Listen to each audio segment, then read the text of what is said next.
Hello बच्चों। Good morning.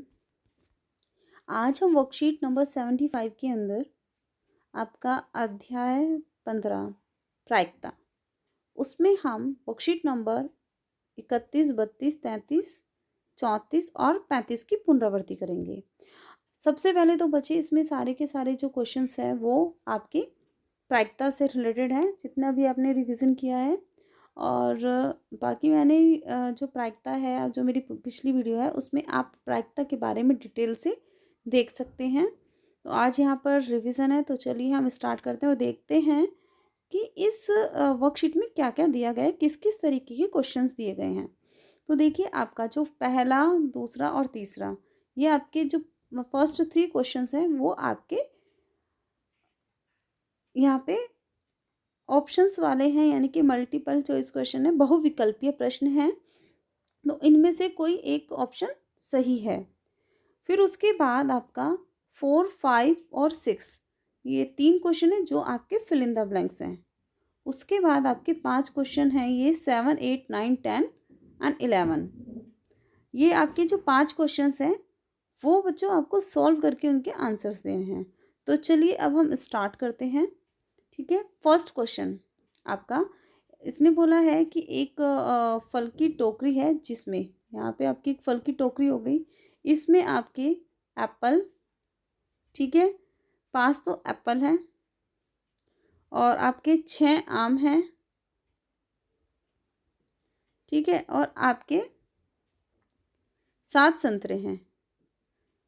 Okay, तो लिख देते हैं कितने, 5 सेब, 6 आम और 7 संतरे। तो टोटल कितने फल हो गए, 6 और 5 11 और 7 18।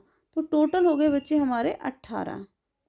तो 18 तो हमारे फल हो गए, और टोकरी में से एक सेब चुनने की प्रायिकता बतानी है। एक सेब चुनना है, सेब कितने हैं, 5 है। तो अब बहुत सारे बच्चे 1 लिख देंगे क्योंकि एक सेब बोला है। तो बच्चे लेकिन यहाँ पे आप ये देखिए, सेब तो आपके 5 है ना, उनमें से आपका कोई सा भी सेब हो सकता है, पहले नंबर का भी सेब हो सकता है, दूसरे का भी, तीसरे का भी, और लास्ट में 5वें नंबर का भी, कोई सा भी आ सकता है।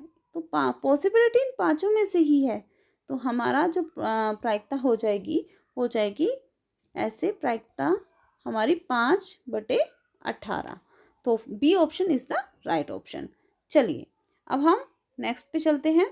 एक पासा फेंकने पर एक अभाज्य संख्या प्राप्त होने की क्या प्रायिकता बतानी है। पासे के अंदर आपके जो, जिसके साथ हम लूडो खेलते हैं, उसमें 6 नंबर होते हैं, 1, 2, 3, 4, 5 एंड 6। अब इसमें से अभाज्य संख्या ढूंढिए। अभाज्य संख्या वो होती है जो केवल अपने टेबल से कट होती है। एक तो 2, 3 और 5, ये 3 संख्या अभाज्य है। तो इन तीनों में से कोई सी भी हो सकती है अगर इसकी प्रायिकता निकालनी है। तो टोटल कितने नंबर होते हैं पासे के अंदर, होते हैं हमारे 6, और पॉसिबिलिटी कितने की है, 3, क्योंकि 3 हमारे प्राइम नंबर हैं, अभाज्य हैं। तो अब 3/6, तो ऑप्शन में आपको देखो, एक मिनट, वेट,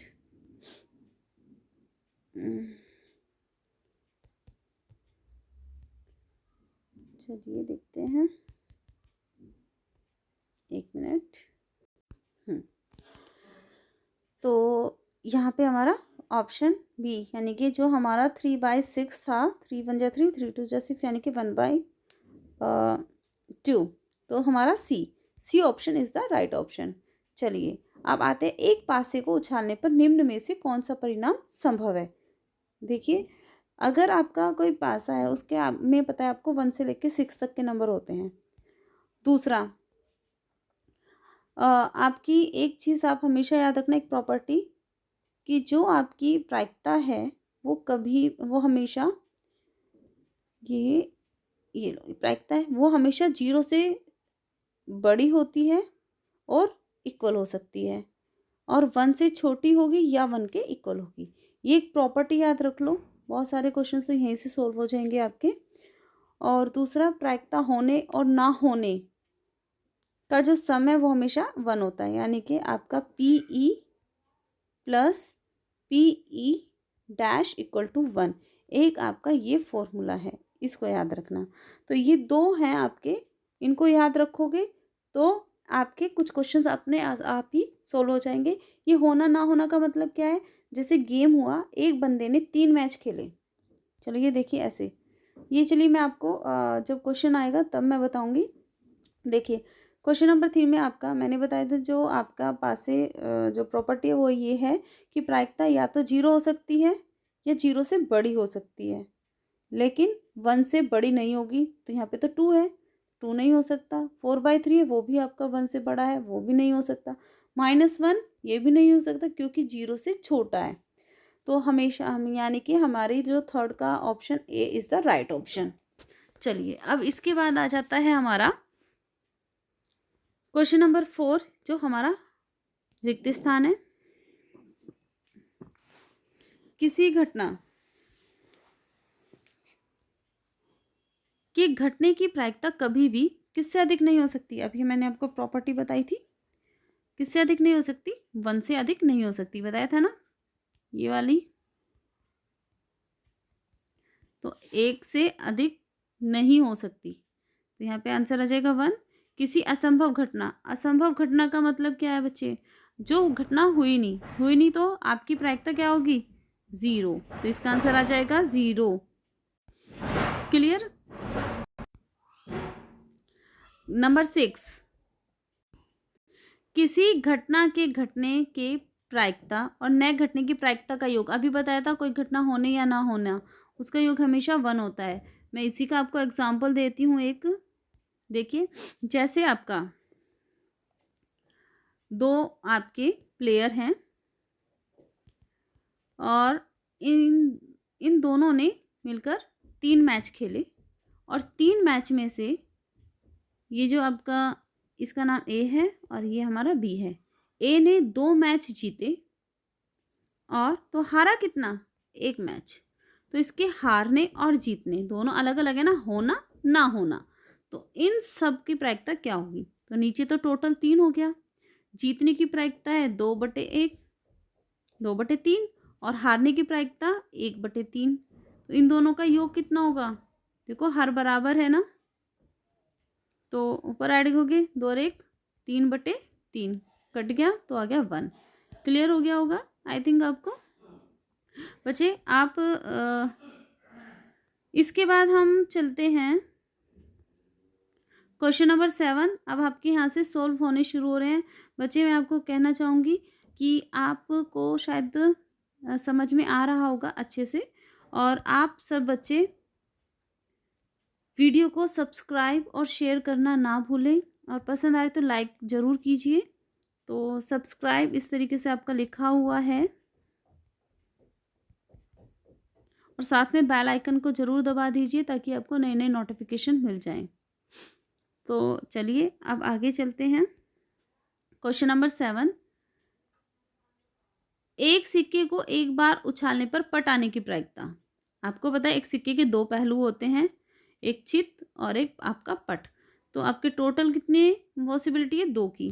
तो नीचे था आपका 2, पट कितने होते हैं, एक ही है तो 1/2। चित भी कितना होता है, एक ही होता है। तो अगर आपसे यहाँ पर पट पूछा जाए, यहाँ पर आपसे, तो यहाँ पर आपका पट आए या चित आए, दोनों में 1/2। क्लियर है। इसके बाद है आपका क्वेश्चन नंबर 8, मैथमेटिक्स में एक स्वर के को चयन करने की प्रायिकता। तो स्वर आपके सबसे पहले मैथमेटिक्स, तो देखिए मैं आपको बहुत ही एक अच्छी ट्रिक बताने वाली हूँ बच्चे। यहाँ पर बहुत सारे बच्चों को मैथमेटिक्स की स्पेलिंग याद नहीं है और उनको बहुत मुश्किल होती है, और याद कर लेते हैं बहुत जल्दी भूल जाते हैं। तो चलिए सबसे पहले ना मैं आपको एक थोड़ा सा फन भी हो जाएगा यहाँ पर, और मैं आपको मैथमेटिक्स की स्पेलिंग याद करना सिखाती हूँ। तो चलिए मेरे साथ साथ आप बोलिए, बोलने के साथ साथ लिखिए। देखिए इस तरीके से, MA बीच में दी यानी कि THE, एक मिनट, बीच में दी, आगे देखो TIC, और बाद में S लगा दीजिए। चलिए फिर से एक बार रिपीट करते हैं, MA बीच में दी, आगे देखो TIC, साथ में S। तो देखिए है ना कितना सिंपल, आप कुछ ही सेकंड में ये याद करना सीख जाएंगे। तो और आप कभी भूलेंगे भी नहीं। तो चलिए अब आगे स्टार्ट करते हैं। अब इसका से रिलेटेड क्या क्वेश्चन दिया गया उसको सॉल्व करते हैं। तो आपका जो मैथमेटिक्स जो दिया हुआ है उसमें कितने आपके लेटर हैं? 1 2 3 4 5 6 7 8 9 10 11। यहाँ पर आपके 11 लेटर्स हैं। तो नीचे तो टोटल 11 हो गया। वोवल, अब इसने बोला एक स्वर यानी कि वोवल। अब देखना है वोवल क्या होते हैं बच्चे। वोवल आपके होते हैं, मैं इंग्लिश में आपके 5 वोवल होते हैं, A E I O और U, 5 वोवल हैं। अब यहाँ पर देखो इनमें से कौन कौन से, एक तो A, फिर E, फिर से A आ रहा है, उसके बाद I आ रहा है, फिर उसके बाद बस 4, तो 4/11। तो क्लियर हो गया, तो आंसर आपको समझ आ गया होगा। चलिए क्वेश्चन नंबर 9। यहाँ पर 200 स्टूडेंट्स हैं और एक परीक्षा में प्राप्त किए गए अंकों को सारणी के द्वारा दर्शाया गया है। अधिकतम अंक जो हैं वो आपके 100 हैं। तो विद्यार्थियों के द्वारा प्राप्त अंकों की निम्न प्रायिकता ज्ञात कीजिए। अब 40 से कम, 60 या उससे अधिक, मैं आपको बता दूं लेकिन आप इसे सॉल्व खुद करेंगे, बहुत ही इजी है। जैसे 40 से कम बोला है बच्चे, तो देखिए 40 से कम, यहाँ पर देखिए अंक 40 से कम यहाँ तक है, ये तो 40 से ज़्यादा हो जाएगा ऊपर वाला। तो 40 से कम आपके 20, 40, 15 और 24, इन सबको ऐड करके टोटल करके तब आप इनको डिवाइड करेंगे, तब आपकी प्रायिकता आ जाएगी। इसी तरीके से आपका 60 या उससे अधिक लेकिन 80 से कम, तो 60 या तो ये 60 या इससे अधिक लेकिन 80 से कम, यानी कि ये वाले 9 और 7 का सम करके डिवाइड करना होगा। ठीक है, तो इस तरीके से आप question number 9, question number 10 and question number 11 आप कीजिए। कोई डाउट हो तो आप पूछ लीजिएगा और मुझे कमेंट करके इनके आंसर्स ज़रूर बताइए। उम्मीद करती हूँ कि आपको समझ आया होगा। थैंक यू बच्चों।